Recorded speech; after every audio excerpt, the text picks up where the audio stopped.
Hey, what's up, everybody? It's your boy Big Will. And East, your girl, what's good with y'all? All right, welcome to the Talk Heavy podcast.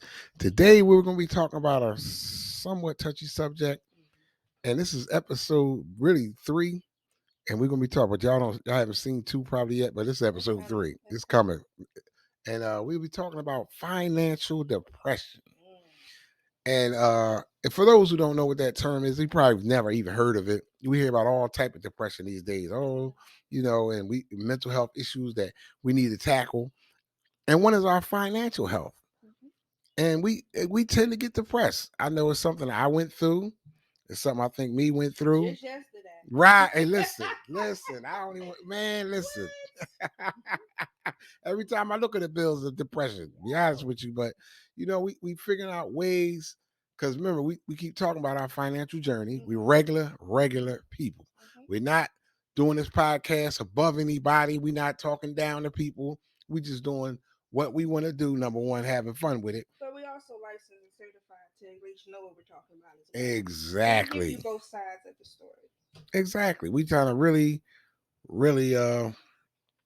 give you the facts. You Mm-hmm. know what I mean? So you can make your own decisions and things like that. Because we talk about insurance is one way to of building your financial home, Right. and the things that we do impacts everything that we do. The things that And we do. you can go to our very first episode and look and watch that whole thing about how Right. to build a strong financial house. And we working on and look, being real, we working on the editing. So we working to get links He's in the description. he's working on the editing. We're gonna try to get links in the description, things like that, so we can tell you what we're referring to. Right. You can go back and look at our older videos. I mean, you'll see them if you subscribe, click, and like. You actually, the algorithm will help you see us. See, a lot of you had told me, "Oh, yeah, I didn't see. I can see the link, but I can't see the video. I couldn't click on." But it was Talk Heavy TV Again, on YouTube. Talk So Heavy TV. right, we just call it the Talk Heavy Podcast. But if Right. you go on YouTube, it's Talk Heavy TV Podcast.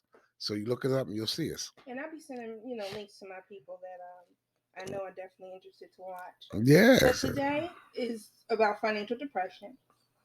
And the Weber Encyclopedia states it or says that it's most of it comes from stress of debt or any financial issues that you might have that leaves you feeling depressed or anxious. Mm, that That's the definition of what financial depression is. right. And I think we've all struggled with, especially post pandemic, Oh my goodness, yes. of trying to get it all together, having to start all over, and even have to do something new because the job that you might have had is no longer there, or you just trying to figure it out as you go along. So one of the reasons why they say there's a big number of a lot of people struggling with financial depression is because your mental health. Um, it has definitely increased since the pandemic has happened, even maybe before for some people. Right. Um, so, what do you feel about that as far as mental health? And listen, it's on everybody's mind. I was Yeah. watching an episode last night of a TV show, and it was based on mental health. You know Mm-hmm. what I mean? And everything is gearing toward that because it's been an overlooked subject for so long. Mm-hmm. And the financial mental health is something we really overlook. It really came to fruition during the pandemic. Right. People didn't know how they want to pay their rents. Even the people that were collecting rent, Right. see, was, or I don't have my tenant's not paying, Right. Because they but the can't. tenant can't pay. Because they haven't been to work. Right. And that was the first time in the history of the United States that we endured something like that. It was a scary time. Right. It really was Excuse for some people. me. Right. We never had something like that before. And I mean, we have to prepare for the next time. It could be we had a Great Depression. They're talking about another depression coming. And that's why it made us come to this subject. Mm-hmm. Because we understand that people are coming to us asking us questions and we just want to give out what we think about it. And let you know that we can relate. Like you're not the only person Exactly. going through it. Exactly. There's a lot of people, they may not tell you, but have struggled with financial depression. And a lot of it is just feeling overwhelmed. Um, Kind of like you're on a hamster wheel. You Right. can't get past a certain point where Exactly. you're always having to owe someone. And can't save or just seem to get it together. You're just having trouble managing your personal life, especially with your personal finances. Right. So what you think is helping you start on your journey to recover? Well, most therapists, because I see a therapist, Right. um, a lot of it stems from how we were raised, our Right. background of how we were introduced to money. I remember being in third grade and going to the bank with my teacher. I went to Catholic school. I'm a '70s baby. All right now. But we opened up our first, I guess it was a savings account. I don't think it was a checking. I think Right. it was a savings Passport. account. Passport. Yeah. Right. Right. Or statement. We They had actually the walked little to the book. bank. I remember it was Beneficial Bank. And we opened up our first account in third grade. And that's where I would put my little allowance money, my birthday money. So that was my first intro of what money looked like and what do you do with money. I really didn't have those conversations at home with my parents until we got older. Right. And by then, it's too late. Most times it's too late. You know, because I grew up the same way. It's funny, like I said, we're 70s kids. And it's funny because you didn't know what was going on with your parents. Right. If they were going through something, they were just moody or something like that. Like, I wonder what's wrong with my mom. I wonder what's wrong with my dad. Listen, they're broke. Yeah. Or we ride the tide. You know, the tide is up and down. We all ride that tide. Right. 1 minute they're up, they're happy, everything is fine. You got steak with the beans and rice, as they say. Then you come down as low. Next thing you know, you're eating cream of wheat for dinner. So you gotta understand. And that's what we did. We didn't know though. We didn't know we were poor half the time. Like, it's so funny now that everybody, you know, the kind of difference. Like, the lines are now super drawn in the sand. Yeah. It's rich and the poor. Right. There really is no middle. Because anybody in the middle, they got taxes up the wazoo. They don't know how to shelter their money. Right. They don't know how to start little things like we'll talk about later on as we go into these podcasts. Trusts, you know, tax shelters. We'll talk about different things as we go along. But this is what we need to know where we came from to know where we're going. Yeah. And that financial depression is a lot of times, like she said, stems from the childhood. We really grew up not knowing what to do with money. And I still agree that eventually, like yesterday, there should be some type of class, just like with math, associated with math, for I think as early as third grade, because again, that's when I opened up my first, and I had enough understanding to at least know what a bank account was, what you do with your money, why you put it in there, and how you take it out. So there's something small as that, third grade, we should start having classes associated with math, so kids know how to build up wealth. Exactly. Generational wealth. I know it was a movie back in the day we used to watch with Sidney Poitier and Bill Cosby, and they were working with the kids in high school. You remember that movie? I can't think of the movie.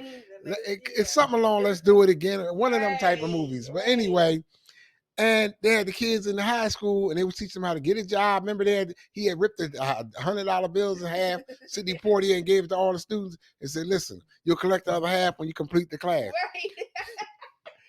And one of those things in their class was they had to learn how to go to the bank. Remember, they actually went to the bank. Right. Now, listen, these kids were African American or black, whatever you want to call them, colored. We have you say color, but we're going to say black, African American. But in the movie, that's funny because they were all teenagers. Mm-hmm. They were all about to graduate from high school. Didn't know what a banking account was, didn't know what the check did, didn't know how to go to a bank, let alone go to a job interview. Wow. So these are the things we went through. Yeah.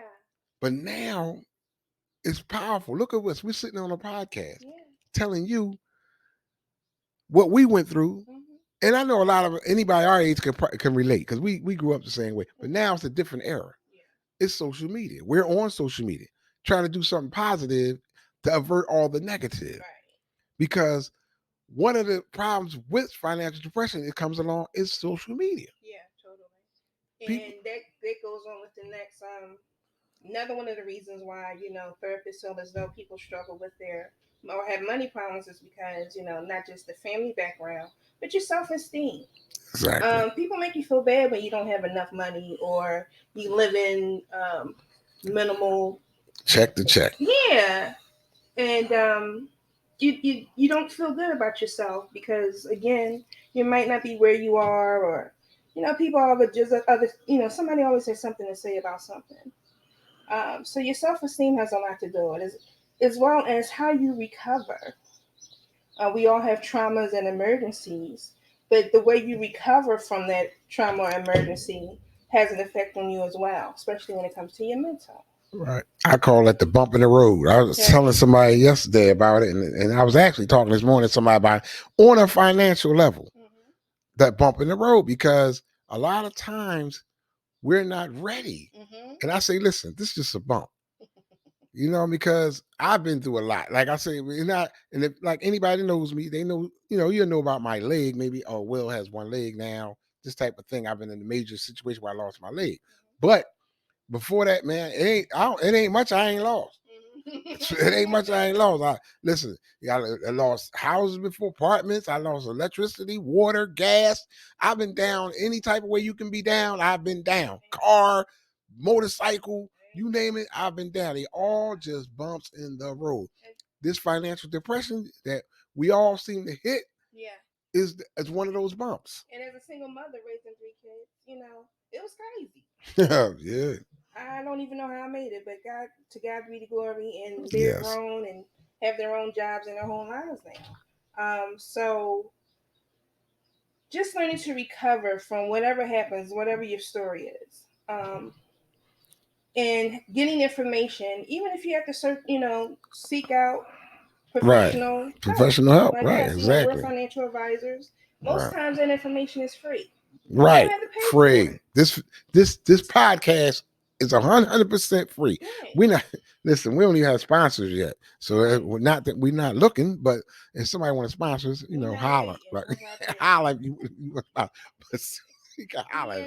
But listen, but yeah, and then getting back to social media, because the thing about that is, you're looking at the next person and thinking, wow, they're living a great life. But remember, it's millions of people that are not living that life. Yeah. It's millions of people. You're not the only person that doesn't have a Mercedes Benz in the driveway. It's telling you a dream. Right. And now, are you prepared? Can you get there? Yeah. Yes. It's And gonna like take she some said, work. right, a Yeah. little bit of work. Now, what are some things that we can do to come up out of this financial depression, you think? There's 7. The website makegreat.com, because I like to use references. Right. Gives 7 ways of how to recover. First thing is to prioritize what you can control. That's right. That's right. And we talk about what's under your control. We know what's under your control, your paycheck. Mm-hmm. When you get that paycheck, now what you make an hour may not be under control, but you can do some things to change. We'll talk about that later on in the podcasts that we do, what you can do, things to change your lifestyle, like becoming financial advisors or insurance agents. There's other things you can do. Like we changed our lives to something different. Yeah. All right. So there's ways you can change. So getting that paycheck and saying the first thing I'm going to do is make a budget. Yeah. I'm going to change. That's the first thing. Actually, before they get the paycheck, it's the mindset, then the paycheck. Yeah. What's number 2? Number 2 is, if you have to, once you sit down and prioritize everything, find ways to earn more money. Exactly. Exactly. Now, if, like I said, people know me. I'm not 100% all the way out on Facebook and social media like I used to be, but for a fact, I'm doing everything. So I'm selling body butter, I'm selling comic books, I'm selling toys, collectibles, cutting hair. I actually run a handyman, right? I have a handyman business, moving company, clean outs. I do it all because I have to figure out ways to change my income. I can't be set in that situation where, oh man, I'm just getting this one paycheck. And finding what you're really into and good at, Right. DJing. Will's not a 9 to 5 type of dude. Right. So he has to find other means to earn income. Right. And everybody, I see a lot more people just getting into being entrepreneurs. Right, right, right, Just finding their thing that they're really into and making money from it. right. Find your thing. Yeah. Yep. Number 3. The next thing is pay essential bills. Well, listen. That's your rent. That is the Yeah, electric man, your utilities. that's right. Here in Philadelphia, we got Pico Gotta and handle it. PGW, and I mean, listen, Water bill. they the gangsters. You know what I mean? They the gangsters. This whole situation. They running it. We think we run something till you run out of water But most or you run out of times they'll electric. work with you can make agreements, Right. payment plans, And you need to handle that right away. If Yeah. you can get on top of these Yeah. major bills, right. and I was just talking about that, and I was saying to her earlier before we got on camera that we autopilot. See, when you say stuff like that to people, what are you talking about? What are you talking about? Your bills need to be coming out of an account that you know. First of all, you know every month the electricity, you get a good gauge of where it's at. Or you can go call them and get on a plan. Right. You don't have to be owing them money to get on the plan. Yeah. You can say, listen, I know I pay my bill every month, but I want to be on a plan where I know what it is every month, and I want to have that money come out directly from this account every month. And everybody panics about the auto pay. Oh my God, what if it's not there? So have a separate account. Exactly. That where it's just bill money. Bill and money. Your other one is just your play money. Exactly. And then you can transfer things as you need to. Right. That way you ain't out of pocket and overdraft and right. that kind of thing. That used to be my middle name. Overdraft. Overdraft. I get so many in the mail. They give you every time you overdraft. My bank or credit union would send you a notification. Man, I had 10 of them sometimes. What is this? 10 notifications. Number 4. My favorite thing is save money. Oh yes. I don't care if it's $10 a week. Just save it. Just look at it. Say hello. Right. Like just let it sit over there for a minute. Because we have a plan that's built into some of our insurance policies. Definitely, where you can, it helps you build an emergency fund. Exactly. And people really think when I tell them you can save in 3 months $1,000, it's not hard, especially if you're earning $40,000 to $50,000. You can earn in 3 months $1,000. That's right. If you plan it right. So just call me. Now imagine every 3 months, if you can leave that on autopilot, and every 3 months have $1,000. You're talking $4,000 a year. That's a good little money. And if you don't touch that for 2 or 3, and I tell people now, I say, well, listen, if you get a term, say you get a 5-year term, and you're saving at that time, remember you're getting $4,000 a year if you put in savings in the right way. At that end of that 5-year term, people say, well, listen, this is and we'll get into this stuff long, because we just building up these podcasts, so we want to have more content as we go along. Right. But they say stuff to me already in this business, and I haven't been in business but a year, so, oh, well, after 5 years and I don't pass away, I feel like I wasted my money. But no, you didn't waste your money, because if you did a savings plan along with that, you would have $20,000. And the biggest thing about why people and why we recommend term outside of whole life and other things is because it's just way cheaper. Right. Something you can afford to keep. You're not going to go broke paying your life insurance policy. And now if you go whole life and those other things, yeah. Right. That's more of a ripoff than the term. Right. You can always renew the term. Right. And like you said, and if you do decide, because remember, we more a little bit biased toward term, but if you do decide, remember, after the term is up, you can always go back to whole life. But there's it's gonna be a lot. Right, of course. You might be going for, and then listen, I've had quotes so far, my lowest is $8 a month. For some 5-year term. I don't think it was maybe around 100,000 or so. But that's a small policy. But listen, $8. McDonald's want more than that now. You just making sure that you're covered. McDonald's wants more. What you can afford in the budget. I think if people would focus on what I can afford, it wouldn't feel so overwhelming. Exactly. And you put that on autopilot. Number 5. Number 5 is track. We mentioned that already. Track and budget your money savings, which we just discussed, as far as knowing how is it growing, it's being untouched. You're building enough of a cushion to be comfortable in case something would happen. Number 6. The last one is get professional consulting when all else fails. Hello. Hello. Talk to somebody that knows how to help. And a lot of times that information is really free. Exactly. It really is free. All right. And this information is free that we're giving you. We hope that we're not talking at you. We're talking with you. We want to conversate. We welcome any comments. And listen, we learning as I get to learn, or as I learn more, we'll address the comments too. Listen, we appreciate you guys. It's about our time for the day. I'm Will. It's been fun. I'm Ish. We'll talk to you later. Talk heavy. Talk Heavy Podcast TV. Ah.